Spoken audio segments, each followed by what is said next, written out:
In the last episode, we started a new series where we will do a compare and contrast between enterprise architecture and enterprise security architecture. And I tried to lay down the foundation of security architecture and the differences between enterprise architecture and security architecture. So, in today's episode, we will look at we'll take the architecture development method. We'll go phase by phase and we'll look at what are the different information that we collect as a part of enterprise architect and as a part of enterprise security architect. And that way you will see the differences between them. And this is episode 120. But before we start off with the different artifacts and different information that we collect as a part of enterprise architecture and security architecture, I hope you are enjoying the videos that I'm publishing on Enterprise Architecture Radio. And especially this new format of shorter videos, a couple of times a week. If you are, then please let YouTube know, like, share and subscribe and comment, and let me know what you'd like to hear in the future episodes, and I'll see what I can do. Okay, let's get started with the differences between enterprise architecture and security architecture. So, a few episodes back, I had done the introduction to TOGAF, and I had talked about the architecture development method. Now, in the architecture development method, you have your preliminary phase, where you don't do architecture work, but you do preliminary work. You haven't really started architecture work. You start laying the foundation for doing architecture work. So that's the first stage. And we are going to assume that we are not doing enterprise architecture right now, and we'll start with the preliminary phase. In the preliminary phase, you lay down the foundation. So I introduced the concept of data classification in the last episode. You do all of that. If you've not already done data classification, then you do data classification. But most importantly, there are ton of other things. You have principles, for example. So when you're doing enterprise architecture, you would come up with enterprise architecture principles, such as reusability, right? Reusability is an enterprise architecture principle. Or thinking about the organization's profit, organization's benefit first, right? Or treating data as an asset. All of these things are enterprise architecture principles.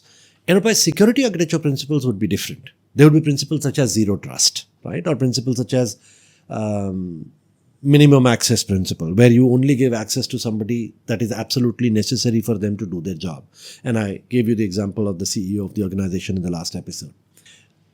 When you're doing enterprise architecture, you think about the governance model. How are you going to do governance of enterprise architecture? Who is going to be doing governance? And governance is done based on principles. So once you've laid down the principles, you set up the standards based on those principles. And then governance is all about ensuring that the standards are being met. When you're doing security architecture, you think about risk appetite. You also think about risk compliance and security compliance. So governance and compliance are similar things, right? Governance is about enterprise architecture. Risk compliance and security compliance is about security architecture. And then we come to architecture vision phase. So once you've laid down the foundation of how you are going to be doing enterprise architecture and enterprise security architecture, you come down to architecture vision phase. Now in the architecture vision phase, you think about what your vision is. You align with your stakeholders and try to understand what is it that we are trying to do. What is the program, right?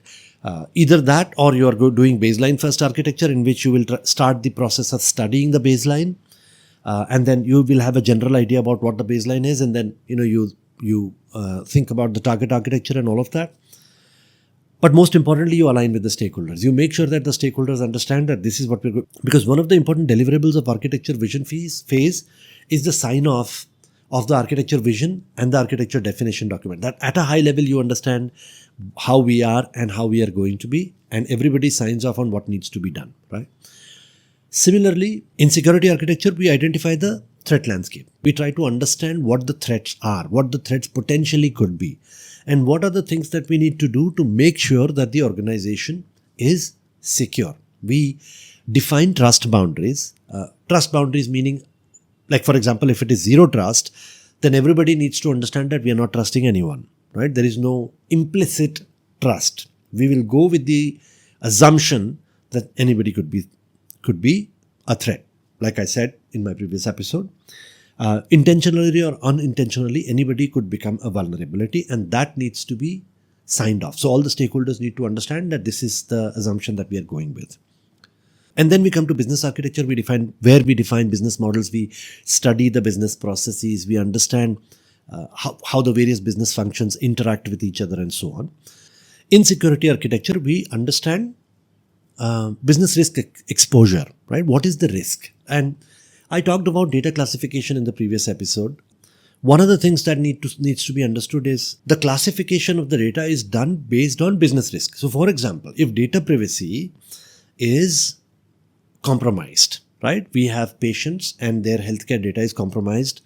What would be the risk for the organization? If the risk is high, a certain percentage of the turnover of the organization, for example, or risk to reputation of the organization, then it needs to be classified accordingly, right? So we try to understand the business risk and the impact to business, and based on that, we classify our data and our assets and so on and so forth in the business architecture phase.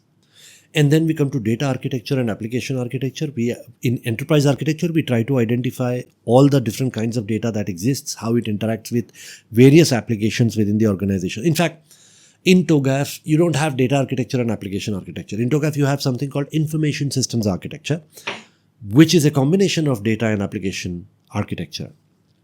So we understand the data and application and how they mingle with each other, how they work with each other, how the data gets transformed by applications, etc. We also look at the relationship between application and business. So which application essentially supports which business function, process, etc., etc. In information systems architecture, when we are doing security architecture, we secure all the data. We make sure that access to critical assets is justified. Only those people who absolutely need access to certain data have the access to that data.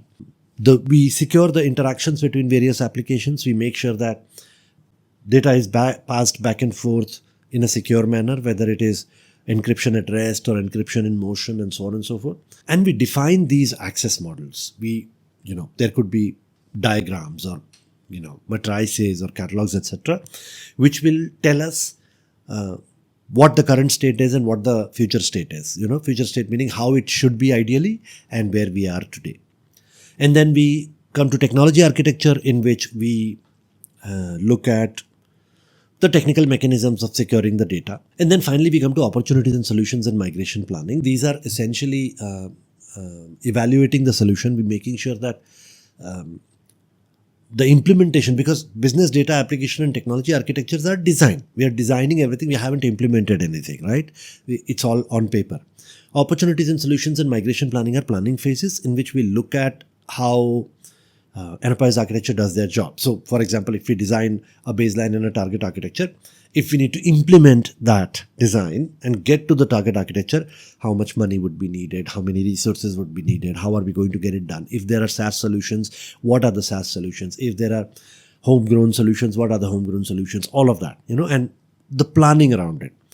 In security architecture, similar things. I'm not going to explain it in a great amount of detail. Let's say that during the design of, let's say, technology architecture, we identified a particular tool, or we identified a particular solution, a target state that we require.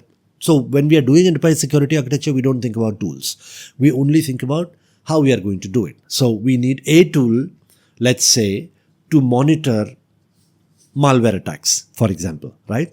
That would go in technology architecture. And then opportunities and solutions and migration planning, we start looking at the various tools which are available in the market, or if something that needs to be developed in-house, and then start planning of how much money would be required, how much time would be required, how many resources would be required, all of that, right? And then in implementation governance, we get it implemented. Either we implement it internally within the organization or outsource the process, or we have a SaaS tool, in which case the implementation becomes much easier. And it's the same when it comes to implementation between enterprise architecture and solution architecture. Similar, not the same. Enterprise architecture focuses on implementation of overall solutions. Security architecture implements technology solutions that are specific to security. And if it is not a security project, then during the implementation, we make sure that the implementation is secure through the security architecture design that we've done, right? And then finally, architecture change management. So it is the same architecture development method, but the perspective changes. And this is not just about security architecture. It is ADM can be used in many things, right? Architecture development method is so versatile that it can be used in various activities. Like I had, for example, an infrastructure solution delivery activity, right, as a part of my portfolio. And I have used the architecture development method, customized it to suit my specific needs, which are very, very specific to infrastructure solutions, right? So somebody wants an EC2, an RDS, and S3 and load balancing services on cloud, let's say on AWS, right? I use the ADM to understand the requirements in the architecture vision phase, focus on the business and understand what the business is, focus on, understand the application and data, and then come to technology architecture in which because customers will come to you asking for specific services and they may realize that, they need more, or they may not understand what the technology solution is. It's only when you get engaged with the technology architect that you truly understand the solution. So we design the solution in the technology architecture phase and then go into so my point is that you can customize the ADM to do anything. In this particular case, I've customized it to do security architecture, but it has the potential to do a lot more than just enterprise architecture and solution architecture. So that's a wrap. I hope you found this video useful and interesting. If you did, then please let YouTube know. Like, share, and subscribe, and comment. Let me know what you'd like to hear in the future videos. And